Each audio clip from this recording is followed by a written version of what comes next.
buenos días, muy buenas tardes o quizás muy buenas noches, estimado oyente, según sea la hora y el país donde se encuentre.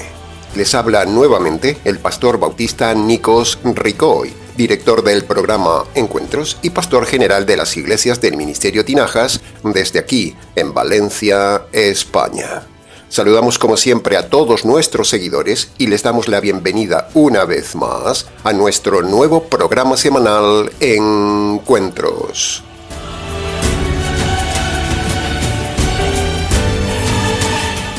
Estamos ya, estimado oyente, en el tercer programa del estudio expositivo de Hebreos capítulo 11. Continuaremos hoy con el análisis detallado de los versículos 13 al 16. Deseamos que nos esté siguiendo y que no se haya perdido ninguno de los programas anteriores de uno de los capítulos más importantes de la Biblia, en uno de los temas más importantes de la Biblia, las características de la fe verdadera, aquí en Hebreos capítulo 11. Bien, como siempre decimos, el tiempo corre, el mensaje es largo y por lo tanto entremos ya en el nuevo estudio detallado de los pasajes de hoy.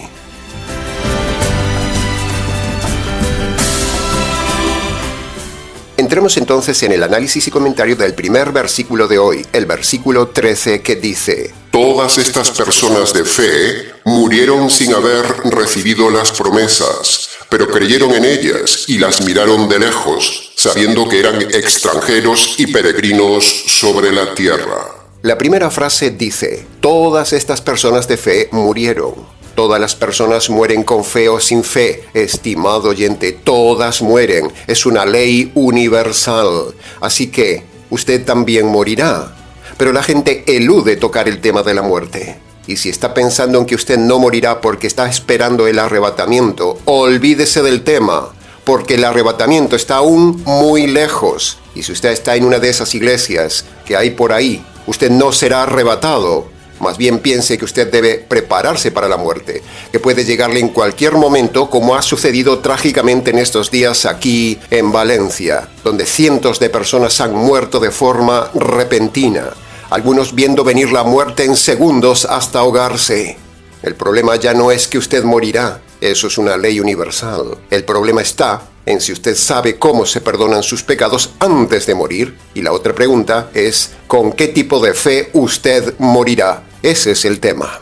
Si usted muere con la fe calvinista, si usted muere con la fe católica, si usted muere con la fe adventista, con la fe rabínica, con la fe pentecostal, con la fe mormona, con la fe atea, con la fe unicitaria, con la fe en la santería, con la fe en la cienciología, con la fe en lo místico, con la fe en la ciencia moderna, con la fe en la astrología y el poder de la mente, o con la fe en cualquier iglesia denominacional moderna del día de hoy, usted morirá no solamente físicamente, sino que esa fe errada le hará morir eternamente, porque todas esas fees le enviarán a la separación eterna de Dios, que es la muerte eterna. Reflexiones sobre esta frase, estimado oyente. La fe que usted tiene le perdona sus pecados y le prepara para la muerte. La segunda frase dice: sin haber recibido las promesas. Bueno, al leer esta frase nos genera algo de confusión. ¿Por qué dice el apóstol que no recibieron las promesas si en el caso de Noé sí recibió la salvación en el arca y en el caso de Abraham le dio un hijo siendo anciano? ¿Por qué dice el texto que no recibieron las promesas si realmente sí las recibieron? ¿A qué promesas se refiere entonces? Bueno, aquí vemos un error del apóstol por no ser detallista, por no ser claro y por no ser específico. Y eso nos enseña a no cometer el mismo error del apóstol y ser siempre lo más claros y detallados posibles como enseñadores. Cuanto más expositiva y detallada sea una carta, una prédica o una enseñanza de un líder, más ayudará a las personas y a la audiencia a comprender la palabra de Dios. Por eso somos tan detallistas y usamos el método expositivo que nos ayuda a que la gente, como usted, comprenda hasta el más mínimo detalle de la palabra de Dios. Lo que el apóstol tuvo que haber aclarado y no aclaró, sino que tenemos que recurrir nosotros a la ley de la inferencia, es que aquí esas promesas no recibidas se refiere a las promesas futuras eternas en el reino de los cielos. Ellos murieron y aún incluso hoy no han recibido aún la promesa del reino de los cielos, porque el reino de los cielos aún es futuro, aún no es real, pero llegará, porque ha sido prometido por Dios.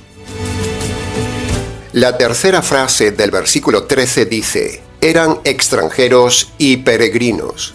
Estos hombres de verdadera fe, Dios los llama extranjeros. Y eso implica que estamos en la tierra, pero ya no somos ni nos importa nada de esta tierra. Al hombre de fe no le importa nada de esta tierra. Cuando en este año hemos estado en 4 países fuera de España, hemos sido tratados como extranjeros, porque esos países no eran nuestra tierra. De la misma manera, estimado oyente, así debería ser con los llamados cristianos. No estar atados a esta tierra por la economía, por la política, por el dinero, por la buena vida, etcétera, etcétera. Porque la verdadera fe nos da una mentalidad de extranjeros en esta tierra, y no como hacen muchos mal llamados cristianos que viven pegados a la televisión para ver si sale su candidato político, para ver cómo va la política, o cómo va la inflación, o la economía, o sus acciones en bolsa, o viven pegados a esta tierra para una mejor casa, una mejor vida, cuando no se dan cuenta que eso evidencia que no son cristianos, porque el cristiano no se centra en nada de esta tierra, es extranjero en esta tierra. Le importa poco lo que pasa en esta tierra, está informado de la tierra, pero no le importa lo que sucede en esta tierra, es extranjero. Así que si a usted le encanta esta tierra, usted es de esta tierra, no de la otra tierra. No es bíblicamente extranjero. La otra parte de la frase también dice peregrinos. Peregrinos implica que van de camino con muy poca carga, con muy pocas cosas. Eso es un peregrino. Sin embargo, en el día de hoy, la gente mal llamada cristiana acumula, compra y compra. Y viven apegados al mundo, cargados de materialismo, comprando y comprando. Sus casas están llenas de cosas, queriendo tener más y más para presumir ante la familia, ante los amigos, ante los vecinos, ante los demás. Quieren el mejor trabajo para gastar y gastar, acumular. Quieren el mejor puesto, la mejor casa al estilo americano, algo grande, con una cocina bien grande, un jardín enorme y un carro enorme americano, porque así es el estilo americano que se ha impuesto en toda Latinoamérica. No son peregrinos, son perdidos. Reflexione sobre estas 2 palabras si usted se llama cristiano y está buscando solo la prosperidad americana. ¿Cómo vive usted, estimado oyente? ¿Vive y sueña con el estilo americano o con el estilo europeo? ¿O vive al estilo cristiano como extranjero de este mundo y como peregrino de paso por esta tierra con muy poco bagaje encima para caminar ligero? ¿Cómo vive usted, estimado oyente que se llama cristiano? Por cierto, el sueño americano es pecado, es avaricia, es materialismo, es vanidad, es despilfarro, es anticristiano. ¿Es usted extranjero o es mundano? ¿Es usted peregrino o un típico cristiano de la prosperidad americana? La mentalidad americana ha calado en Latinoamérica. El ansia de tener todo muy grande, casa grande, coche grande, cuenta bancaria grande, avaricia grande. Eso es el sueño y el despilfarro americano, el vacío americano, la abundancia americana, contrario a los valores bíblicos. En fin, 3 intensas frases en un solo versículo. Así es el método expositivo.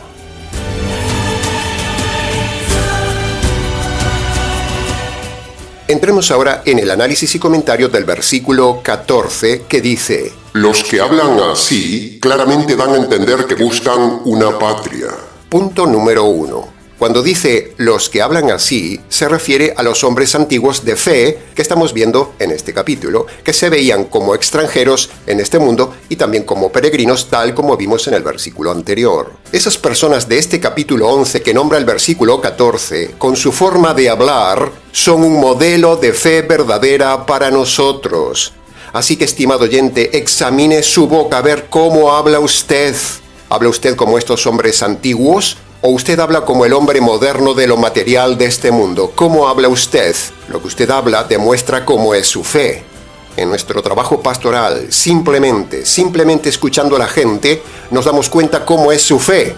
¿Usted habla como esta gente de Hebreos 11 o habla como el mundo? Usted habla como los lobos de la prosperidad que en lugar de alabar al Señor por la justicia de la cruz, que en lugar de alabar al Trino Dios que fue desgarrado en la cruz, hablan de dólares, hablan de la buena vida ahora, hablan del éxito, hablan del campeón que hay en usted, hablan de dinero, hablan de buena casa, buena ropa, hablan de ser envidia de los demás, hablan del sueño americano o del falso sueño europeo. ¿De qué habla usted? Recuerde lo que dijo el Señor Jesús, lo que usted más habla es lo que usted más lleva dentro del corazón. Jesús dijo, de la abundancia del corazón habla la boca. ¿De qué habla usted, estimado oyente? ¿Cómo es su conversación? ¿Es usted un cristiano al modelo americano o es usted un hombre de fe como los hombres de Hebreos capítulo 11? Punto número 2. El pasaje dice también, dan claramente a entender. Pues entonces le hago reflexionar y le pregunto, por ejemplo, estimado oyente, ¿qué da a entender su ropa? ¿Qué da a entender su forma de vestir? ¿Qué da a entender su carro? ¿Qué da a entender los lugares que frecuenta? ¿Qué da a entender los temas que usted habla? ¿Qué da a entender su carácter? ¿Está su boca llena de política, de temas de enfermedad, de quejas, de protesta, de dinero, de salud? ¿Habla usted solo de sí mismo y de sus cosas cuando habla con alguien? Cuando habla con alguien, ¿de qué habla? ¿Qué temas toca? ¿Habla algo espiritual o habla solo de cosas suyas y materiales? ¿Qué da a entender su boca y su conducta, estimado oyente? Punto número 3. El pasaje también dice, buscan una patria. Evidentemente, de forma inferencial, esa patria se refiere a la patria eterna, como ya dijimos antes. Entonces, esto nos catapulta a preguntarle, ¿qué es lo que usted busca en la vida, estimado oyente? ¿Busca usted su reino personal o busca usted el reino eternal? ¿Qué tipo de patria es lo que usted busca? ¿Una patria terrenal que le da una felicidad que no existe? ¿O busca usted una patria que le dé la felicidad eterna? Bien, hasta aquí con la reflexión expositiva sobre los 3 puntos centrales de este versículo 14. El método expositivo es como una espada de doble filo que penetra hasta lo más profundo de su ser y le parte el alma. Y luego, el Evangelio le restaura el alma.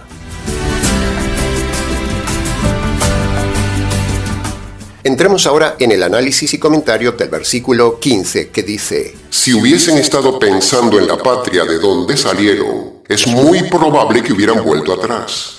Punto número 1. El principio psicológico universal que vemos aquí es que, si uno piensa y piensa en algo, acaba haciéndolo. Este es el principio moral que encontramos subyacente en este pasaje. ¿No le ha pasado, estimado oyente, que usted de repente piensa y piensa en algo y al fin acaba haciéndolo? Pues esto nos advierte de tener cuidado con qué cosas usted anda pensando, qué cosas permite que ronden en su mente. Porque lo que usted piensa, eso acabará haciéndolo, sea bueno o malo. En este caso, el pasaje habla más bien de tener cuidado de pensar en lo malo, o sea, en este caso, volver a la vida pasada. Por lo tanto, para no caer en lo malo que piensa, la sencilla estrategia psicológica bíblica es pensar en otra cosa y sustituir el pensamiento pecaminoso por un pensamiento hermoso. Es pura y sencilla estrategia bíblica para que usted no caiga en lo malo que piensa. Nosotros desde este ministerio, semana a semana, queremos hacerle pensar correctamente, programa a programa, en lo importante, en lo eterno, en sus pecados, en salvarse, en que salga del error. Esa es nuestra meta, que usted piense. Nosotros queremos hacerle pensar, por ejemplo, que no se meta en un noviazgo errado, que piense en no estropear más su matrimonio errado y que no piense en el divorcio odiado. Estamos aquí cada semana para ayudarle a pensar y que usted piense lo que Dios piensa de usted y lo que Dios quiere que usted piense. Nosotros, con estos programas detalladamente expositivos, queremos hacerle pensar en cada fracción de la palabra de Dios. Queremos que piense, que medite con nosotros en las pequeñas frases de los pasajes que tienen una gran importancia, como las frases que estamos analizando en este programa. Si la máxima aquí en el versículo es que hacemos lo que pensamos, por lo tanto, es muy importante los pensamientos que usted tiene. Si sus pensamientos son católicos, si sus pensamientos son adventistas, si sus pensamientos son calvinistas, si son presbiterianos, si son unicitarios, si son pentecostales y si son los pensamientos de los errados rabinos, usted acabará haciendo lo errado, y si hace lo errado, eso es pecado, y entonces acabará en la condenación eterna. ¿Puede ver la cadena? Lo que usted piensa y cree puede llevarle a la condenación o a la salvación.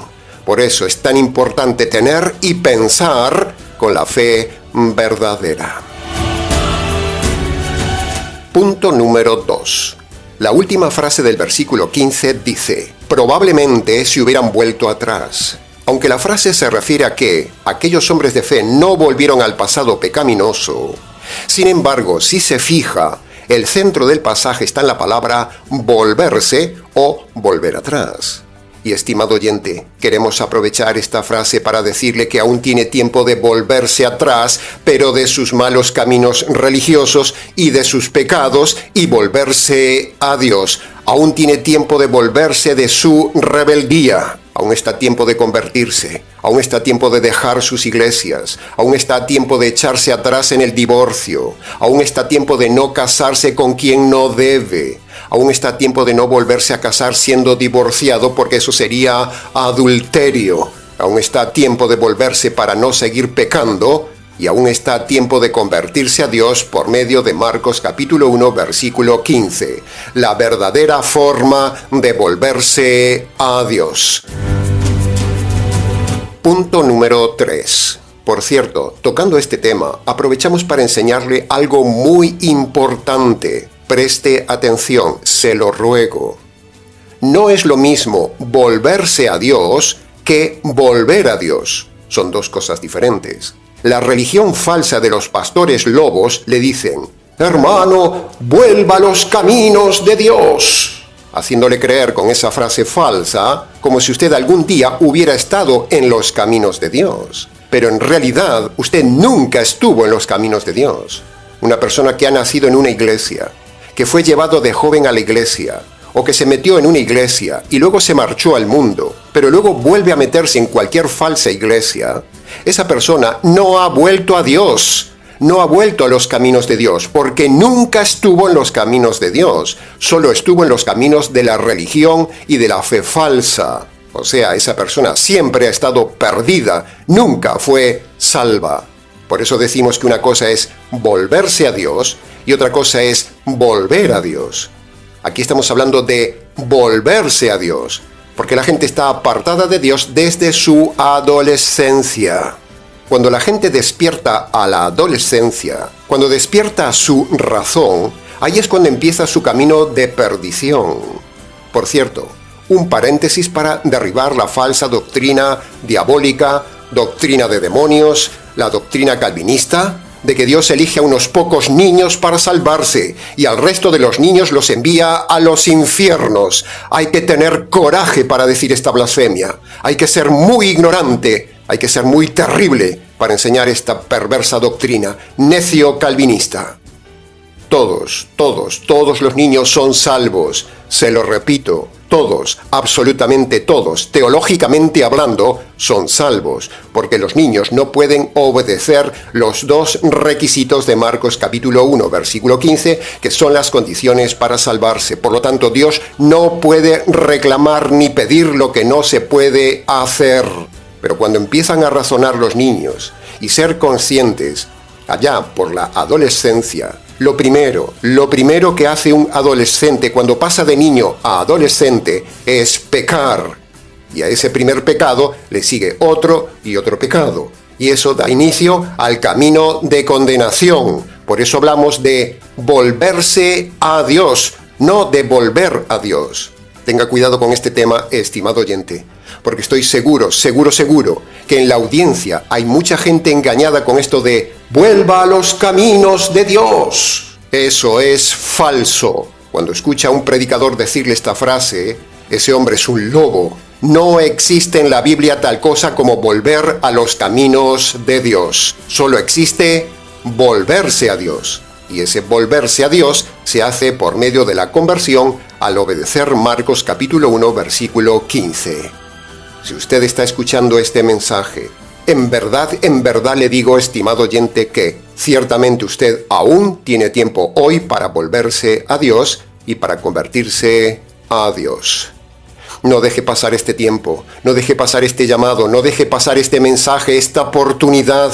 No desaproveche el tiempo presente que Dios le da, ni abuse de la paciencia presente que Dios le da. Porque cuanto más tiempo pasa sin convertirse, sin volverse a Dios, más condenación acumula usted para usted. Recuerde aquel tremendo pasaje de Romanos capítulo 2, versículo 5. Por tu dureza de corazón y por no haber querido volverte a Dios, estás acumulando sobre ti mismo castigo para el día de la ira de Dios y el día del justo juicio de Dios. Ve, aquí no se habla del amor de Dios, se habla de las dos palabras que le tienen alergia los falsos pastores, pastoras, sacerdotes y rabinos: la ira de Dios y el juicio de Dios. Por cierto, también se habla del libre albedrío en este pasaje de Romanos. Así que vuélvase a Dios, estimado oyente, porque va camino del abismo de Dios. Y punto número 4 del versículo 15. Escuche bien esto, estimado oyente.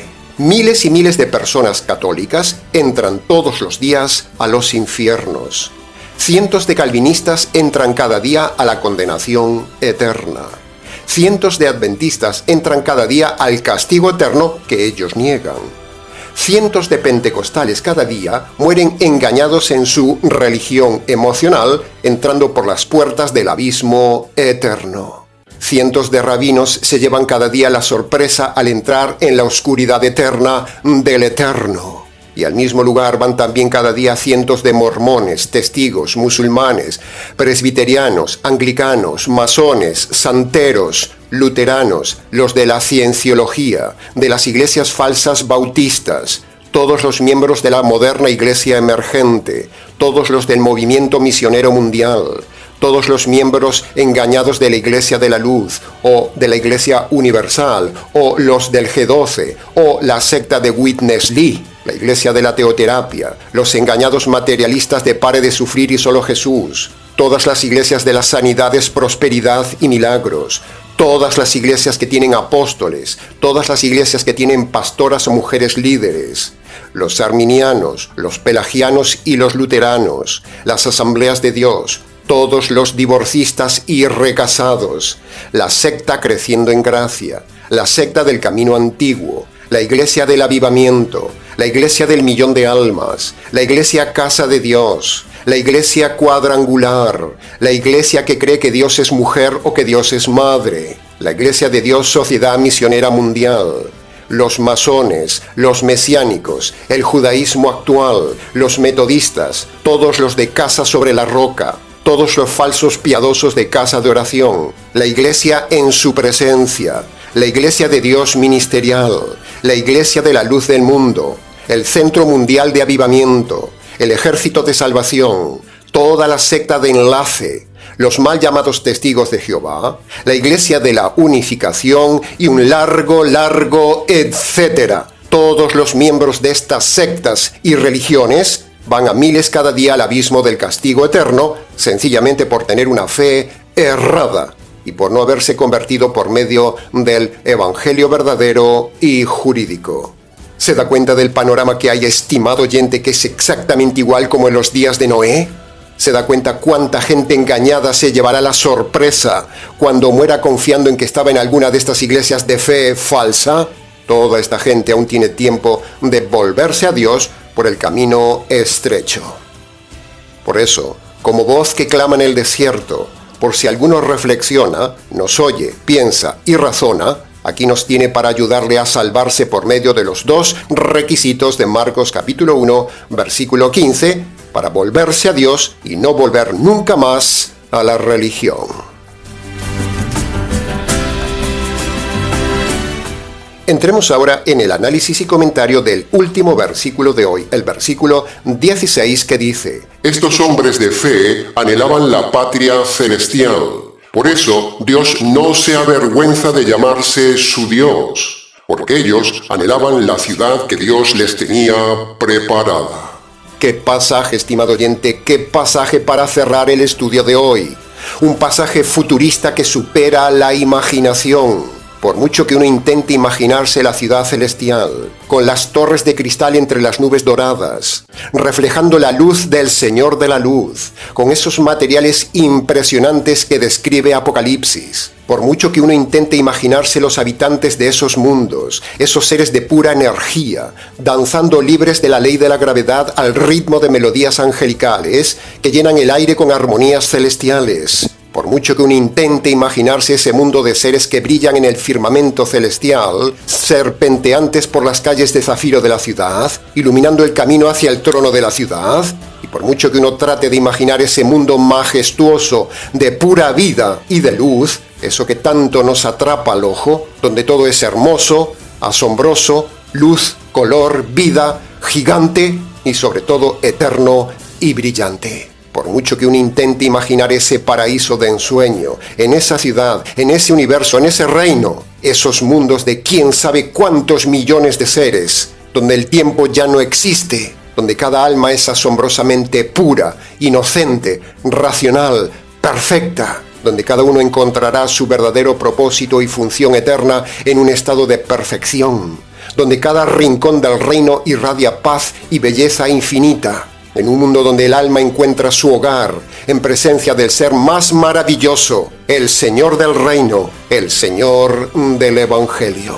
Por mucho que uno intente despertar la imaginación de todo ese mundo futuro que promete el Señor, todo intento de imaginarlo se ahoga en esa frase maravillosa bíblica que dice: Lo que ojo no vio, ni oído yo, ni mente imaginó, es lo que Dios tiene preparado para aquellos que le aman con fe verdadera. Este pasaje, 2 veces repetido en la Biblia, en el Antiguo Testamento y en el Nuevo Testamento, nos frena en todo intento de imaginar esa ciudad que Dios tenía prometido a los antiguos hombres de fe y también tiene prometido a los hombres modernos de fe verdadera. Punto número 2. Si se fija bien, se habla en el pasaje de una fe que honra a Dios. Estos hombres de fe tipo Abel, Noé, Enoc, Abraham, etc., estaban honrando a Dios porque creían y anhelaban lo que aún no veían y eso honraba a Dios. Métase esto en la cabeza, estimado oyente. Este tiempo en la tierra es de paso. Es para que usted decida su destino eterno. No estamos aquí para hacer fortuna, para ganar dinero, para hacer una casa, para tener una familia e hijos o el estilo americano. ¡No! Esa no es la meta por la cual fuimos creados y puestos temporalmente en la tierra. La meta de estar en esta tierra, sea en el puesto y oficio que sea, es para que usted en su libre albedrío decida en qué ciudad vivirá en el futuro. ¿En la maravillosa ciudad de luz perpetua o en la ciudad de oscuridad y tortura perpetua? Usted decide. Punto número 3. La gente vive como si no hubiera muerte, como si no hubiera un juicio de sus obras, como si no pasara nada, ignorando la tremenda realidad doble de muerte y juicio. Despierte, estimado oyente, despierte, no acumule para sí, no busque hacerse rico en la tierra, viva con lo necesario, invierta en el reino de Dios y en difundir su justicia. Eso es lo que dice su palabra. No se centre en tener una super casa cómoda, tenga una casa minimalista, una casa sencilla, viva con lo necesario, no despilfarre, ahorre, no gaste en perfumes, en buena ropa, no gaste en comida de lujo o en carros caros, no gaste en vanidad, no despilfarre en lo que no vale la pena. Analice cómo gasta su dinero. De cada moneda que pasa por sus manos, usted dará cuentas a Dios. ¿Cuánto gasta usted en difundir el Evangelio? ¿Cuánto gasta usted en vanidades, en lo que no vale la pena? ¿Cuánto dinero gasta en sí mismo? ¿Cuánto dinero invierte en los lobos?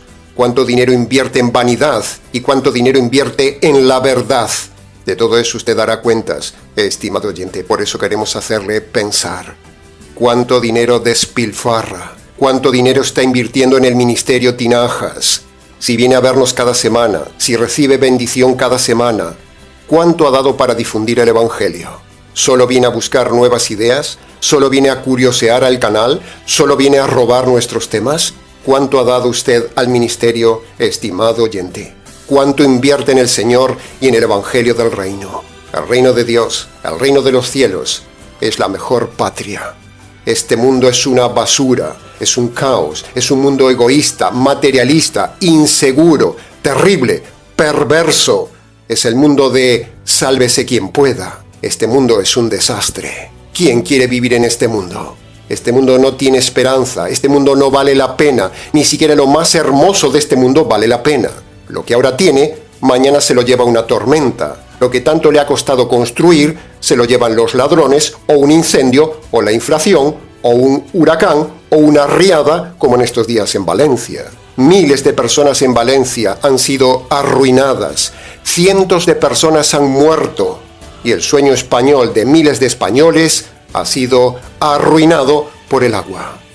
Todo lo sucedido en Valencia es triste, estimado oyente, es muy triste, pero son gritos de Dios para que usted reflexione, se prepare, vea lo frágil que es la vida, no acumule en la tierra, sino solo lo básico como peregrino, y el resto inviértalo en difundir el Evangelio, el mejor fondo de inversiones, el valor más seguro, el valor eterno.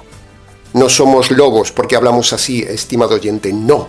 No somos pastores de la prosperidad ni de la fe del dinero, sino que somos bíblicos, radicales, sobrios, moderados y queremos darle la visión correcta de que este mundo es frágil, la vida no vale la pena y el dinero debe ser solo para lo necesario y para difundir el Evangelio.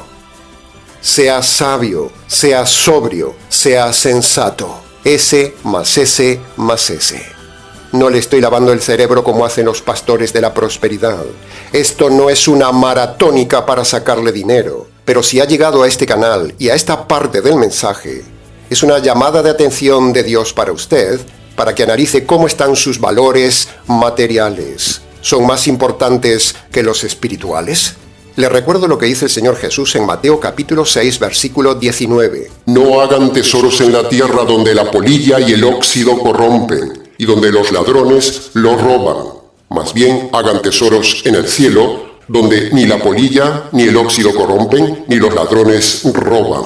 Busque e invierta en la patria eterna por medio del Evangelio, estimado oyente.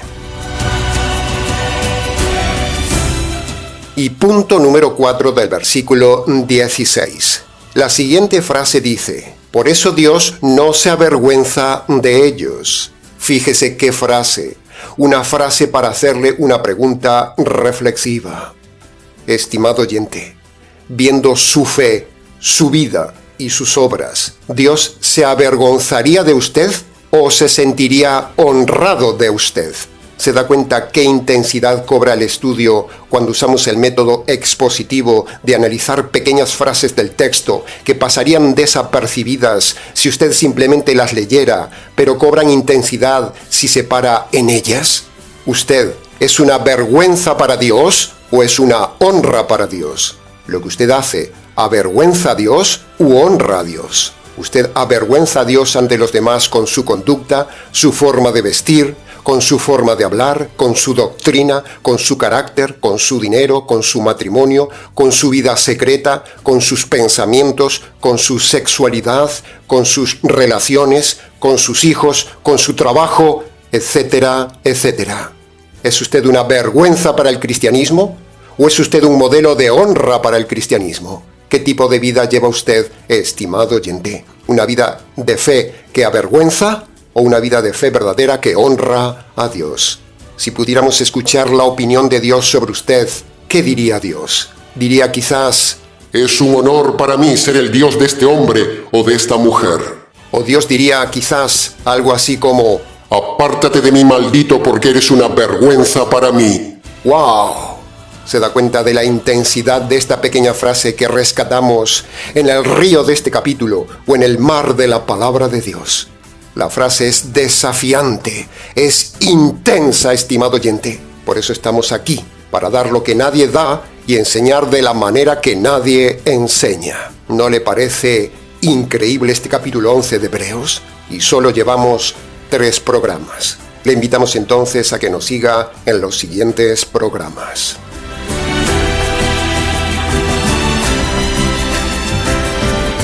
Ahora, llegando casi al final del mensaje, redireccionemos el programa de hoy, para que usted pueda volverse correctamente a Dios, para que su mente cambie y busque la patria celestial, para que Dios no se avergüence más de usted, para que usted muera con una fe correcta, para que usted pueda tener el perdón de los pecados, y para que usted pueda tener la salvación de su alma, libre de la condenación eterna, antes de que Dios le quite la vida. Para todo esto, usted tiene que obedecer los 2 requisitos universales que Dios pone en Marcos capítulo 1, versículo 15. El primer requisito tiene 2 partes: reconocer sus pecados concretos delante de Dios y luego abandonarlos. Estas 2 partes son el arrepentimiento. El segundo requisito tiene 3 partes. Primero, usted debe reconocer que merece la justicia de Dios por sus pecados. Segundo, usted debe reconocer que esa justicia le cayó al Señor Jesús en la cruz. Y tercero, usted debe apropiarse por la fe de esa justicia caída sobre el Señor Jesús. Cuando usted obedece cada paso de estos 2 requisitos, ahí es cuando se vuelve a Dios, tendrá paz con Dios, tendrá el perdón de Dios, tendrá la salvación eterna de Dios y un día entrará al reino de Dios. Amén, aleluya. Bien, se nos ha ido el tiempo de este programa, estimado oyente, y tenemos que dejarlo aquí. Mucho más se pudo haber dicho de estos versículos, pero con lo dicho creemos que ha sido suficiente para su enseñanza y su reflexión. Para preguntas del tema, si quiere, escríbanos. ministeriotinajas@gmx.es. Y terminamos como siempre invitándole a colaborar con el Ministerio Tinajas, a hacerse mecenas del Ministerio Tinajas y a invertir en el canal del Ministerio Tinajas. Y de esa manera podremos ayudar a otros a conocer la fe verdadera. Les recordamos también que hemos diseñado un completo manual de estudios sobre el tema del noviazgo, matrimonio y divorcio, un libro que usted puede adquirir en Amazon. Abajo, en la descripción del vídeo, tiene el enlace para adquirirlo. Bien, nada más por hoy, estimado oyente. Les ha compartido este mensaje quien les habla, el pastor bautista Nikos Ricoy, expositor bíblico del Ministerio Tinajas, desde aquí, en Valencia, España. Será entonces con el gusto de siempre, hasta el próximo mensaje de la serie, aquí en nuestro habitual programa semanal Encuentros.